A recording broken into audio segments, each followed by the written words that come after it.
اعوذ باللہ من الشیطان الرجیم بسم اللہ الرحمن الرحیم الحمد للہ رب العالمین وصلی اللہ علی سیدنا و نبینا محمد و اہل بیتہ الطاہرین رب اشرح لی صدری ویسر لی امری واحلل عقدۃ من لسانی یفقہوا قولی۔ آج خصوصی طور پہ تین مناسبتیں نظر آ رہی ہیں۔ ایک بالکل تر و تازہ مناسبت ہے جو اسرائیل اور حماس کے درمیان جو مصالحت ہوئی تھی اس کو یک طرفہ طور پہ اسرائیل نے توڑ دیا، اور اس برے طریقے سے انہوں نے بمباری کی ہے کہ 100 سے زیادہ بچے، خواتین، مرد شہید ہوئے ہیں۔ اور میں سمجھتا ہوں کہ ایک مرتبہ پھر مسلمان امتحان میں آ گئے، اور یہ سلسلہ لگتا نہیں ہے کہ اب رک جائے گا۔ اب ایک طویل جنگ کی طرف جا رہے ہیں۔ اب مسلمانوں کو اپنے لیے طے کرنا ہے کہ مفادات کے مطابق چلنا ہے یا احکام اسلام کے مطابق چلنا ہے، کیونکہ اسلام میں یہ تو بدیہیات اسلام میں سے ہے، محکمات اسلام میں سے ہے کہ ظالم کی خلاف ورزی اور مظلوم کی حمایت یعنی قطعیات میں سے ہے، ہر مسلمان کے اوپر واجب ہے۔ تو ایسی صورت میں آج کیا اسرائیل سے کوئی بدتر ظالم آپ کو نظر آتا ہے، اور حماس کے لوگوں سے زیادہ اسوأ حالاً کوئی مظلوم آپ کو نظر آتے ہیں؟ کس چیز کا انتظار کر رہے ہیں، کب کا انتظار کر رہے ہیں کہ کب آپ کھڑے ہو جائیں گے اسرائیل کے خلاف، اور کب آپ حماس کی مظلومیت پر ان کا ساتھ دینے کے لیے کمر بستہ ہو جائیں گے؟ تو یہ سب چیزیں ابھی مسلمانوں کا امتحان اب شروع ہو چکا ہے، یہ پہلی چیز۔ دوسری چیز 17 رمضان حضرت ام المومنین حضرت عائشہ کی وفات کی تاریخ ہے۔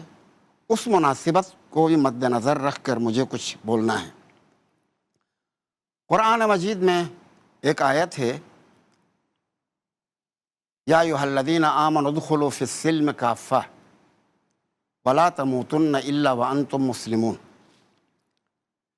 اس کافہ کے بارے میں مفسرین کے درمیان ادبی اعتبار سے اختلاف نظر ہے۔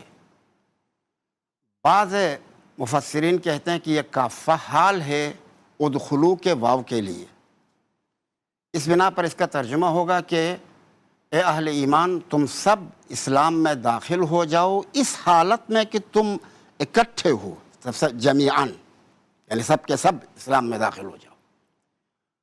بعض دیگر مفسرین کہتے ہیں کہ نہیں، ایسا نہیں ہے، بلکہ یہ کافہ مفعول مطلق کے لیے وصف ہے، یعنی ادخلو کا جو مفعول مطلق ہے اس کے لیے وصف ہے، یعنی یا ایھا الذین آمنوا ادخلوا دخولا کافیا، دخولا کافۃ، یعنی اے اہل ایمان اسلام میں داخل ہو جاؤ، لیکن تمہارا اسلام میں داخل ہونا اس طرح سے ہو کہ پورا اسلام کو قبول کرو۔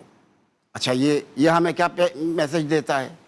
یعنی اس ترجمے کے بنا پر، اور بظاہر یہ ترجمہ زیادہ یعنی دل کو لگنے والا ترجمہ ہے، اس ترجمے کے بنا پر یہ ہے کہ ہمیں پک اینڈ چوز کرنے کا حق نہیں ہے کہ جو چیز مجھے پسند ہے اسے میں لے لوں، جو مجھے ناپسند کسی کی زیادہ تعریف کروں، کسی کی کم تعریف کروں، یہ چیزیں اس کا حق ہمیں نہیں ہے۔ جتنا اسلام نے بتا دیا ہے، جتنا قرآن اور حدیث میں آیا ہے، اس پر من و ان اتنا ایمان رکھنا ہر مسلمان کا فریضہ ہے۔ اور کیا آپ نے بس اس بنا پر ہمیں ان فقیہان حرم کی طرح نہیں بننا چاہیے جن کو علامہ اقبال نے بے توفیق کہا ہے، خود بدلتے نہیں قرآن کو بدل دیتے ہیں، ہوئے کس درجہ فقیہان حرم بے توفیق۔ تو ہمیں ان بے توفیق فقیہان حرم میں سے خداوند متعال قرار نہ دے، اور جتنا قرآن میں حدیث میں آیا ہے اس کو من و ان اسی طرح تسلیم کرنا ایک مسلمان کا شیوہ ہے۔ اس بنا پر قرآن مجید میں یہ مسلمات قرآن میں سے ہے، اس میں کوئی شک و شبہ نہیں ہے، کوئی شبہ کی گنجائش نہیں ہے۔ النبی اولیٰ بکم من انفسکم وازواجہ امہاتہم، اور النبی اولیٰ بالمؤمنین من انفسہم، نبی مؤمنین کے اوپر خود ان سے زیادہ اختیار مند ہے، یعنی ہر مومن اپنے نفس کے اوپر اختیار رکھتا ہے، لیکن حضرت رسول اللہ کو جو اختیار ہے وہ خود مومنین سے بڑھ کر ہے۔ یہ در حقیقت رسول اللہ کی شان بتائی جا رہی ہے، غور کیجئے گا۔ وَأَزْوَاجُهُ أُمَّهَاتُهُمْ، اور یہ بھی ہمارے نبی کی شان ہے کہ اس کی زوجات امہات المؤمنین ہیں، امہات المؤمنین، چونکہ ان کا انتساب حضرت رسول اللہ کی طرف ہے، تو اب یہ کوئی عام عورتوں کی طرح سے نہیں ہیں، یہ امہات ہیں مومنین کے لیے۔ جب امہات ہیں تو امہات کو جو احترام دینا چاہیے وہ تمام مسلمانوں کو چاہیے کہ ان کو احترام دے دیں، ٹھیک ہے؟ یعنی میں اس سے کہہ رہا تھا کہ قرآن کو پک اینڈ چوز نہیں کرنا چاہیے، جو ہے وہ لے لو، جو جس طرح سے ہے اسی طرح لے لو۔ خوب، اسی طرح سے حضرت رسول اللہ صلی اللہ علیہ وآلہ وسلم ہی کو یہ امتیاز حاصل ہے اور ایک اعزاز حاصل ہے کہ عام مسلمانوں کے لیے تو حکم یہ ہے کہ اگر وہ دنیا سے جائیں تو ان کی بیویاں شادی کر سکتی ہیں، لیکن حضرت رسول اللہ کی بیویوں کے لیے حرام ہے، نہ وہ خود شادی کر سکتی ہیں، نہ کوئی اور مسلمان یہ سوچ سکتا ہے کہ ان سے شادی کی جائے، ٹھیک ہے؟ اس بنا پر سوچنا چاہیے کہ اگر کسی کے دل میں اس طرح کا خیال آ جائے یا اس طرح کا خواہش کا اظہار کرے تو اس کے بارے میں حکم کیا ہوگا، یعنی اسلام کا حکم کیا ہونا چاہیے، اس کو سوچنا چاہیے۔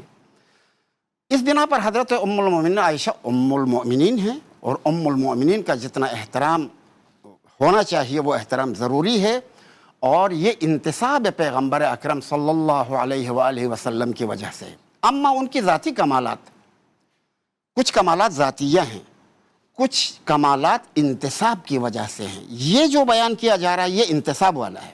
ذاتی کمالات بھی ان کی ہیں اور دیگر خواتین کی بھی ہیں، دیگر پیغمبر کی زوجات کی بھی ذاتی کمالات ہیں، اور ان ذاتی کمالات میں یکساں ہونا ضروری نہیں ہے۔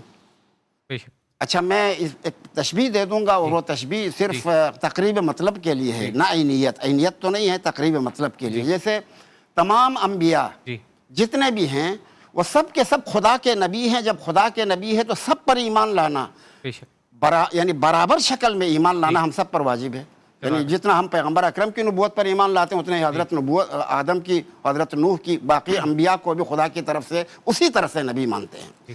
لیکن اس کے یہ معنی نہیں ہے کہ کمالات ذاتی میں برابر ہیں، نہ بالکل بھی نہیں ہے۔ کمالات ذاتی میں زمین آسمان کا فرق ہے۔ تلک الرسل فضلنا بعضهم علی بعض، یعنی ان رسولوں میں سے ہم نے بعض کو بعض پر فضیلت دی ہے۔ اسی طرح سے یعنی زوجات پیغمبر میں بھی بعض کو بعض پر فضیلت حاصل ہے، اور وہ قرآن اور حدیث کو آپ دیکھیں گے تو آپ کو نظر آئے گا۔ میں اس کو فی الحال بیان نہیں کرتا ہوں، پورا قرآن پڑھ لیجئے اور پورے حدیث کو پڑھ لیجئے۔